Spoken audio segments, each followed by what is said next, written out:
There are psychological triggers that are already present here. We just have to hit the right spot, hit the target. So, as a copywriter, I also create lots of ad copies. And there are times when the client work is really boring, and it's our job as a copywriter to convert that boring copy into an interesting one. And for that, we are going to use some copywriting hacks that come handy. Okay, let's talk about our first copywriting hack, that is open loops. When do we use these open loops? When the loop is open and we give more than half of the information to our audience becomes even more curious to find the rest of the part of that story. So when we reveal 60% of the story, 60% of the fun to the audience, and the rest 40% is left, it makes them even more curious to find out what is it that our audience, as human beings, we crave for that closure. So that is what open loops give it to our audience. It gives that closure. So what you deliver, that is an open loop, and what they anticipate is a closure. So whenever you want to use this hook, you have to take care of two important things. One is logic and second is intensity. For example, on YouTube, you see lots of clickbaity headlines. And now those headlines make these overhyped claims. And when you open the video, you find nothing but disappointment. So that should not happen. If you give the logic, the intensity should be that hard. That means if you are promising, then you should also deliver that. So let's take some examples now. Keep your eyes open and your inbox refreshed. Next week, we are launching something new that you know you will love. That's all we can say for now. So you're throwing some surprises. You're building an excitement. Okay, what's up with this lady? What we found will shock you. Like giving some suspense, right? So people become curious about that. I feel so clickbaity headlines can also be a complete failure. Our audience have become really smart, but I know for the matter that if you do it smartly, it's not going anywhere. Let's see some more examples for open loops. But here is one more thing we haven't mentioned yet. It keeps you curious. Until midnight tonight, you can get this product for price so low we can't even publish it. 99% of entrepreneurs will do this one thing wrong.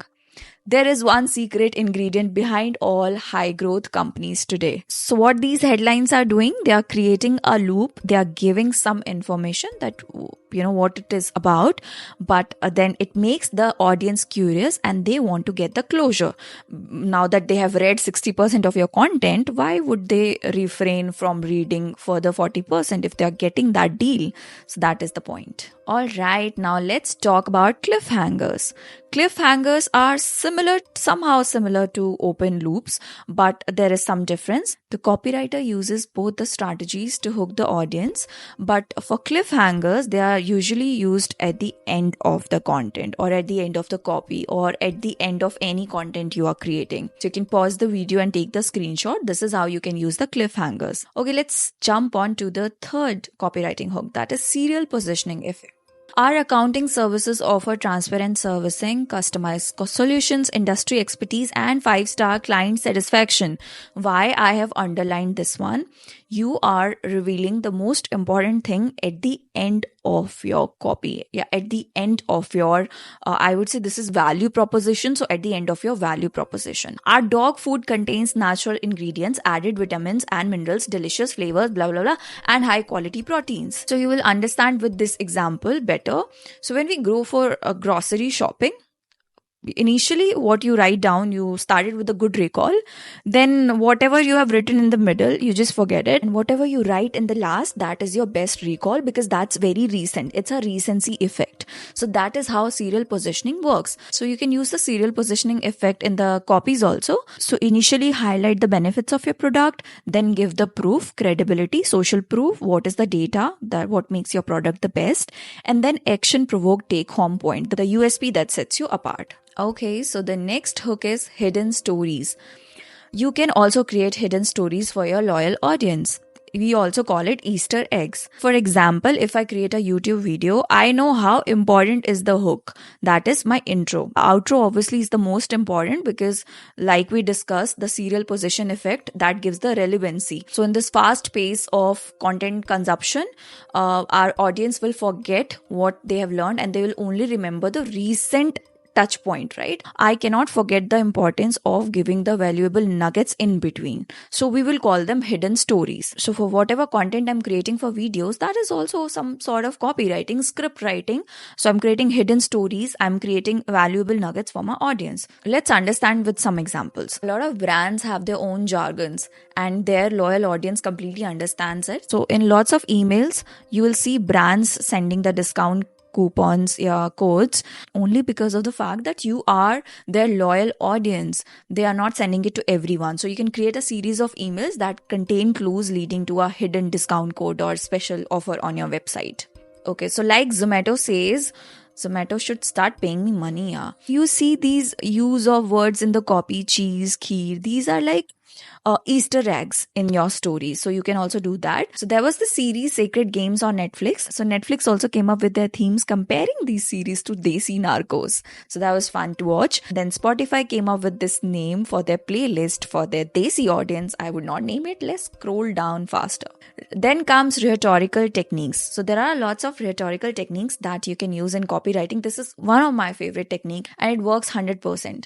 For example, you must have seen it on landing pages also, and lots of brands doing it. Order in chaos, hope in despair. The snack that smiles back. Because we are committed, because we believe. Fresh fast food, Subway uses it. So there are lots of rhyming words. It makes your brand memorable. So why do we use these rhetorical techniques in copywriting? Basically for the clarity of the audience, so that they remember our brand. And it's also rhyming. It's also fun to use it. For example, Zomato uses it like at your doorstep. Then Apple says think different, and there's this foundation of Deepika Padukone that is live, love, laugh. Yeah, so that is how the audience would remember your brand. Also, you can use these rhetorical techniques as well. Okay, now let's talk about the last copywriting hack of today, which is also very important and it's evergreen. You can use it anytime. So ethos means authority, logos means logic, and pathos means emotions. You can use authority in your brand. For example, Apple establishes itself as an authority on consumer rights. So I don't like to spend money on expensive things anymore, but MacBook would always be an exception because of the user experience and the privacy. I definitely love the Apple products and they have rightly build their authority. Next is logic. So Slack as a brand, they say that they replaces emails to help teams communicate more efficiently. This is a big claim to make, but they are proving it. They're saying our clients see a 45.6 reduction in internal email traffic on average. That's logical. So you can also use logic, that is called logos.